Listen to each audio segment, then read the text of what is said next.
Jóvenes, buenas tardes de la sección F.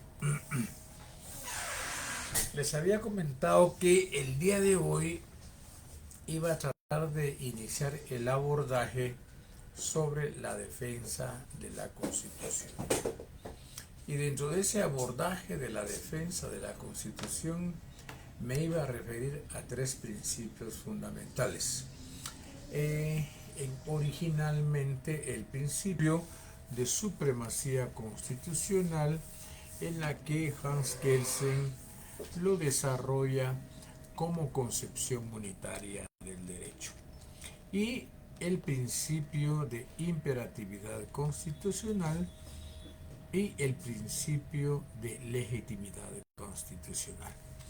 Estos tres principios son sumamente importantes para entender la trascendencia de cómo ellos intervienen en el proceso de la defensa de la Constitución, y que son pilares fundamentales del Estado constitucional de derecho. Bueno, este punto algunos comentan que el tema de la defensa de la Constitución es un punto que nos concierne a todos los ciudadanos. Defender que la Constitución se mantenga incólume, que la Constitución sea respetada, ¿no? Y esto de que la Constitución sea respetada, incólume, está inmerso en un principio tan importante que se llama principio de imperatividad constitucional. Bueno, simplemente haré una primera incursión en los orígenes históricos de la defensa de la Constitución. Hablar de la defensa de la Constitución en buena medida representa irnos a la época de Roma e irnos a la época en Grecia, ¿no? Allí es donde se producen los primeros atisbos acerca de la defensa de la Constitución.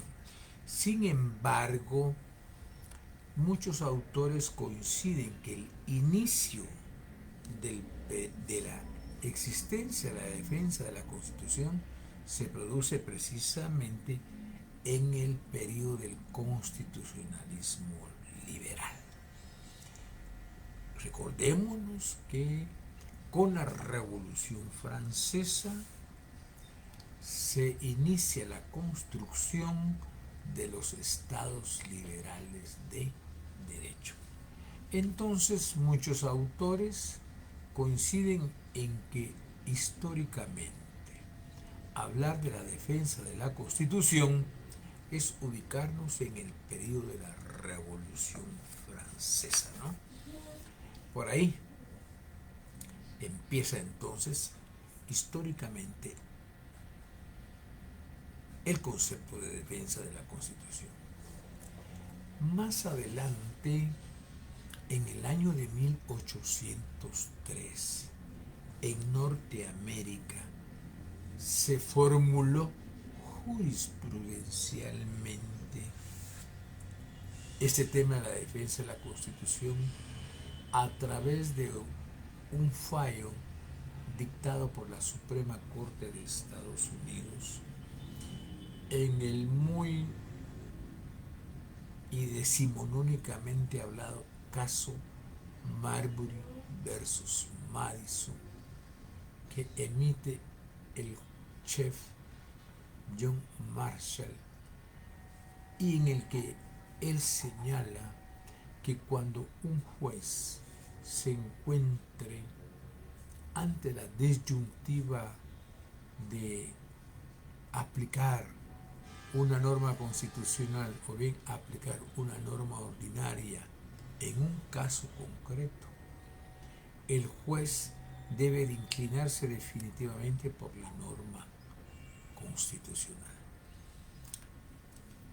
A este sistema se le conoce como judicial review, o sea, revisión judicial.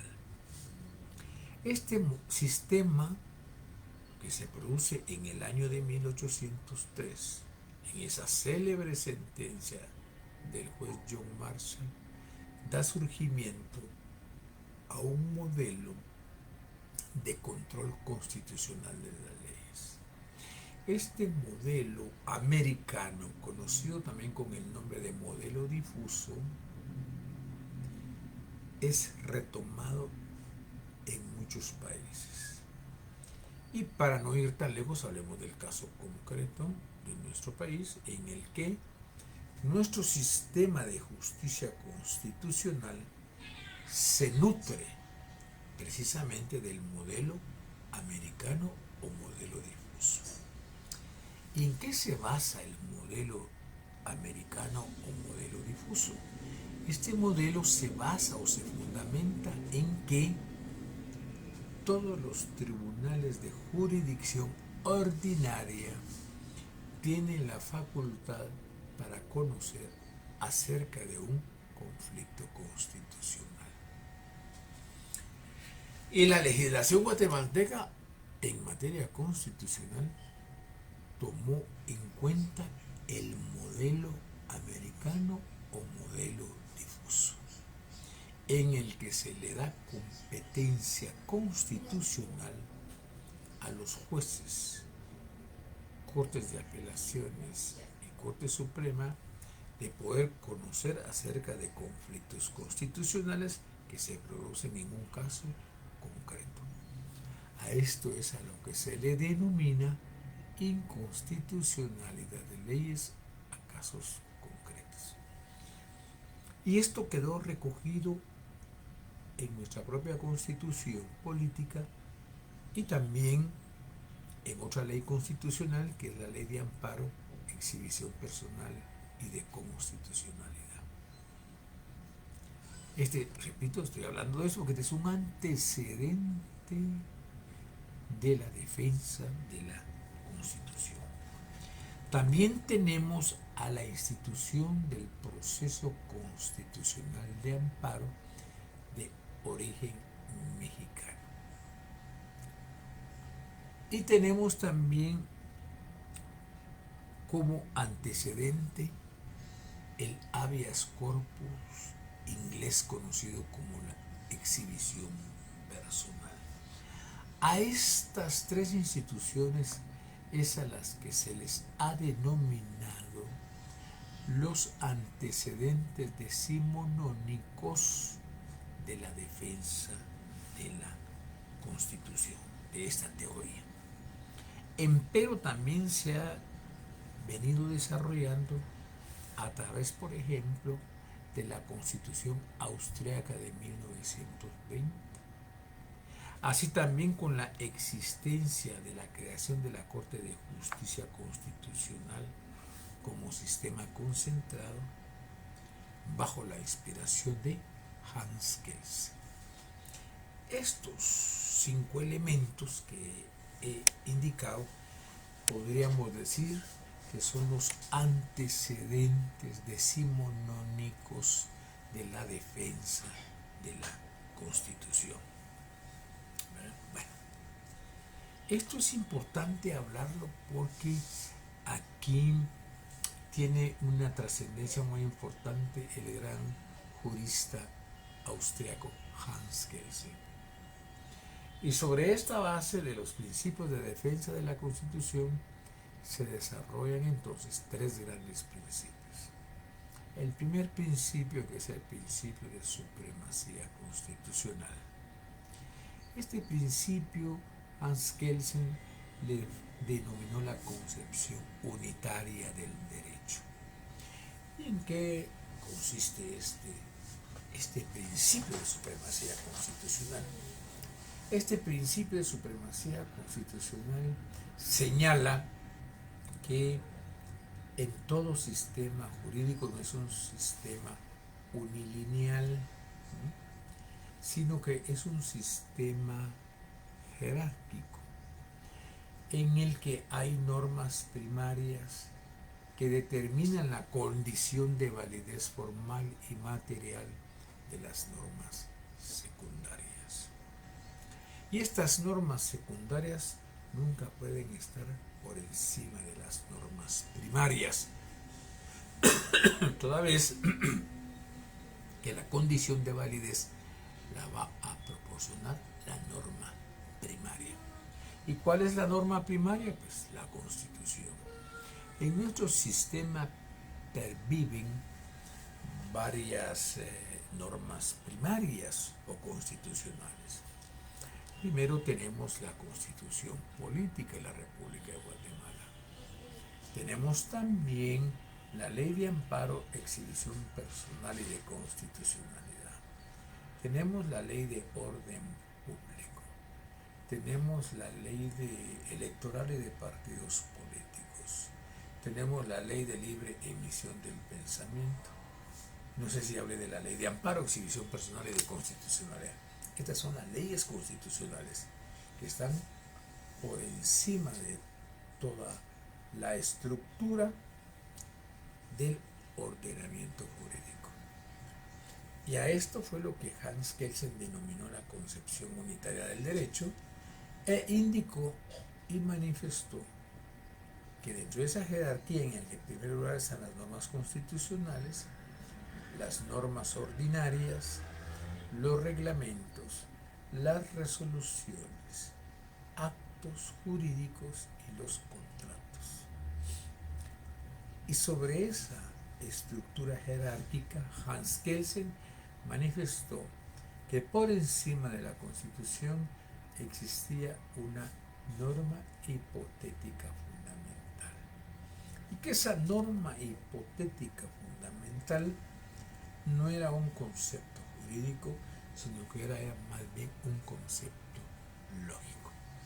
Es a lo que se lo denominó entonces la concepción unitaria del derecho, principio de supremacía constitucional.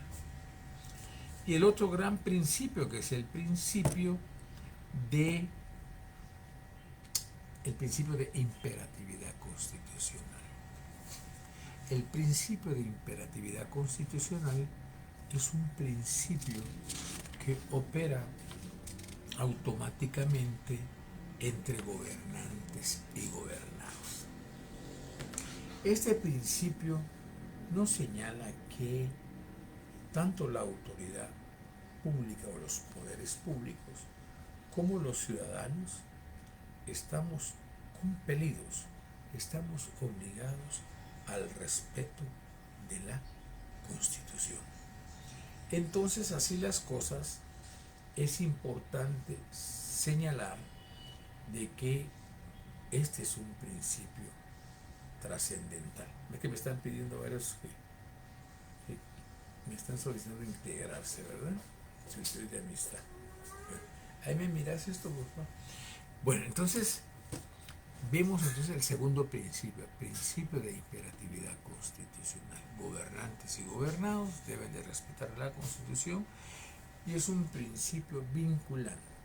Y como es un principio vinculante, significa que nos obliga a gobernantes y gobernados a respetar la Constitución. Luego tenemos el principio de legitimidad constitucional. Este principio lo que manifiesta es que la Constitución que es legítima es la Constitución que es el resultado de la participación democrática de las fuerzas vivas de un país. Eso es lo que la hace ser una Constitución legítima.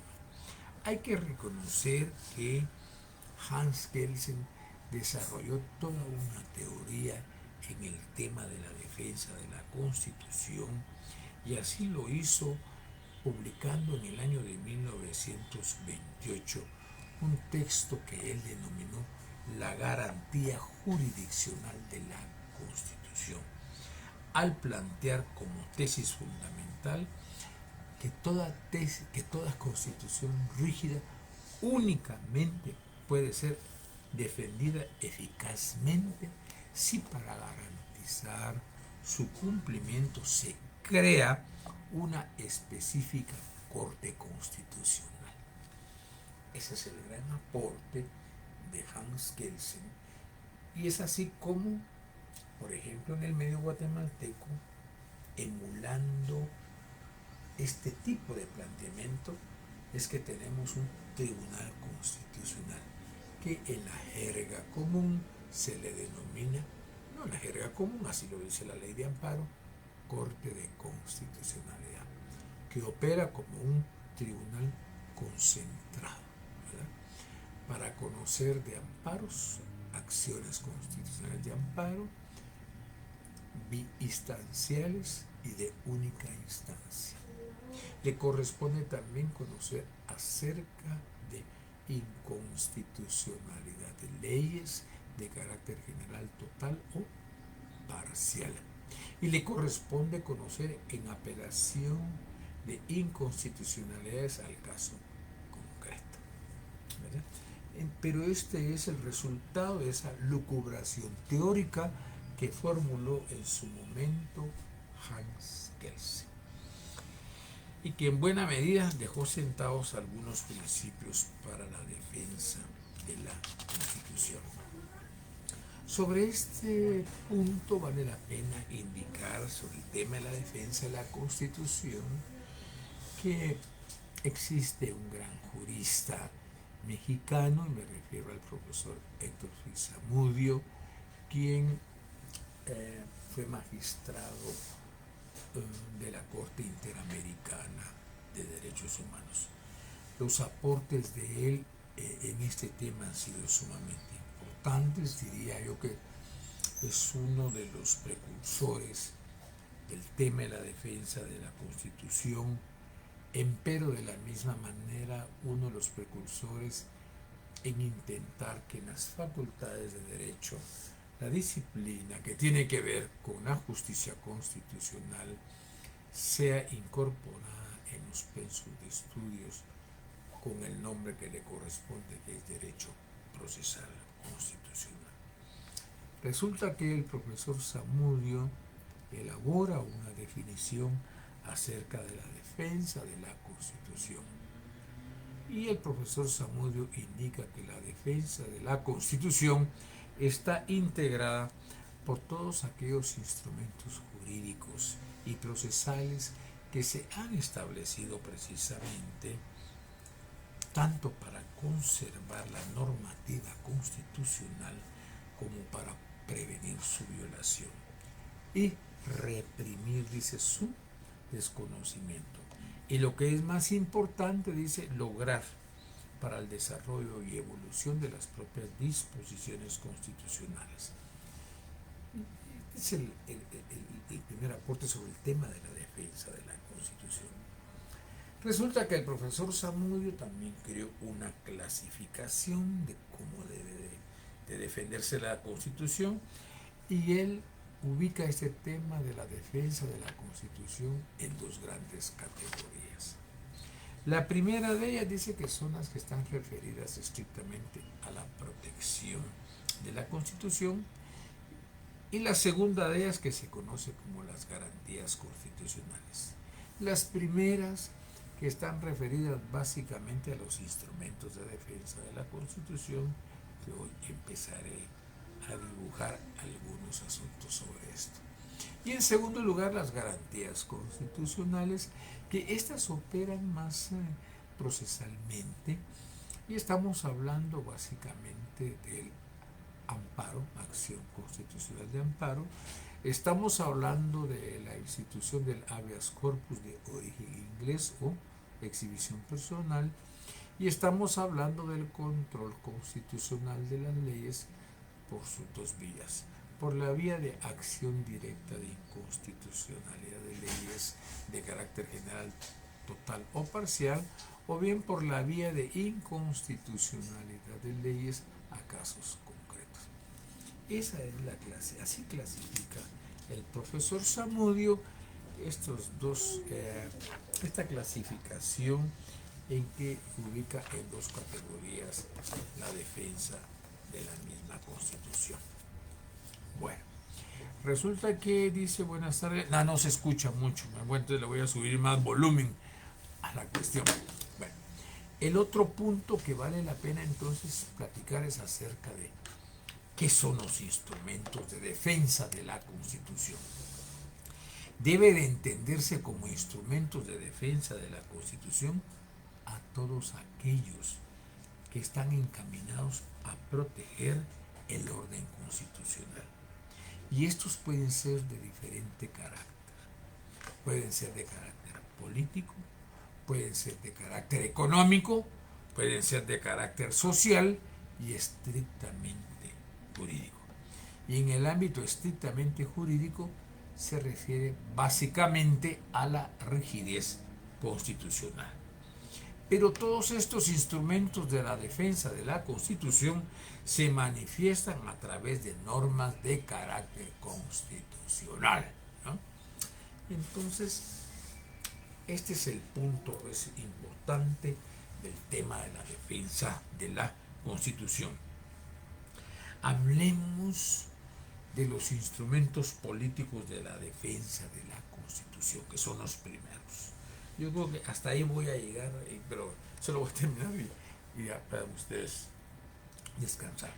Resulta que dentro de los instrumentos políticos de la defensa de la Constitución, el más conocido de ellos es la división de los poderes. Esta división de los poderes fue formulada en el siglo XVII y XVIII entre la Ilustración y la teoría política del liberalismo. ¿Y quién lo hizo? Esta teoría fue planteada por el barón de Montesquieu.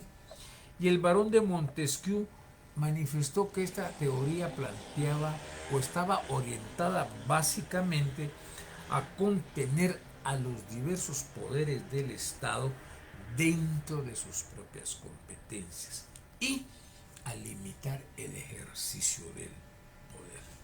Así lo hizo el barón de Montesquieu en su obra efímera, que se tardó 25 años en hacerla, que se intitula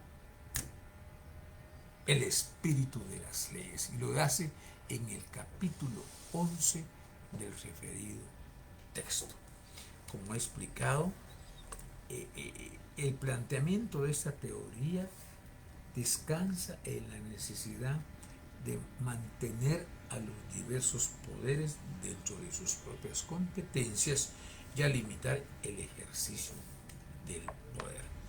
Y el razonamiento que hacía Montesquieu sobre esto era que él se planteaba la tesitura de que cómo es posible que el monarca, en él se subsuman las tres tareas fundamentales del Estado, cuáles son legislar, juzgar y ejecutar las leyes. Decía Montesquieu, no, esto no puede ser un poder omnímodo y esto no puede subsumirse en una persona. Es necesario crear una división de los poderes en que cada uno de ellos ejerza sus propias competencias y se mantenga dentro de sus propias competencias y a limitar el ejercicio del poder, ¿no? Es así como surge este principio tan importante, que es el principio de la división de los poderes. De esa misma forma, otro de los elementos fundadores de la defensa de la Constitución es la primera Constitución de los Estados Unidos de Norteamérica, donde en la misma se formula el principio de frenos y contrapesos, ¿no? Y que este ha sido recogido por todas las democracias modernas a partir de esa época, ¿verdad? Y este es un principio sumamente importante que pudiéramos decir que es un principio característico y básico del republicanismo. Así, siguiendo ese dogma de nuestro constitucionalismo, este principio se fue recogido desde nuestra primera constitución hasta la constitución vigente. Y se señala entonces, pues, que el Estado guatemalteco se organiza dentro del constitucionalismo liberal burgués a partir de la independencia, aunque recoge en buena medida también los aportes del constitucionalismo social a partir de 1945.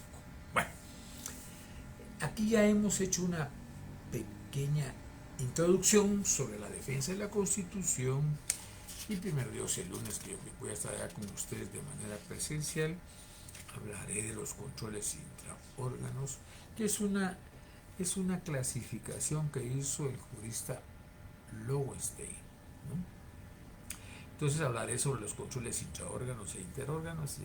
Tenemos ahí para poder platicar. Hablaré de los instrumentos, obviamente, de carácter económico, hacendario, social y la rigidez constitucional, para cerrar con eso y ver si así como empezamos a ver la parte práctica para ir combinando algunos elementos, la parte doctrinaria acompañada de la parte práctica. Así que no quiero extenderme más y quiero desearles buena noche, y los que se van a examinar de trazada, recordemos que es para el día lunes a las 5 de la tarde. Muchas gracias y buenas tardes.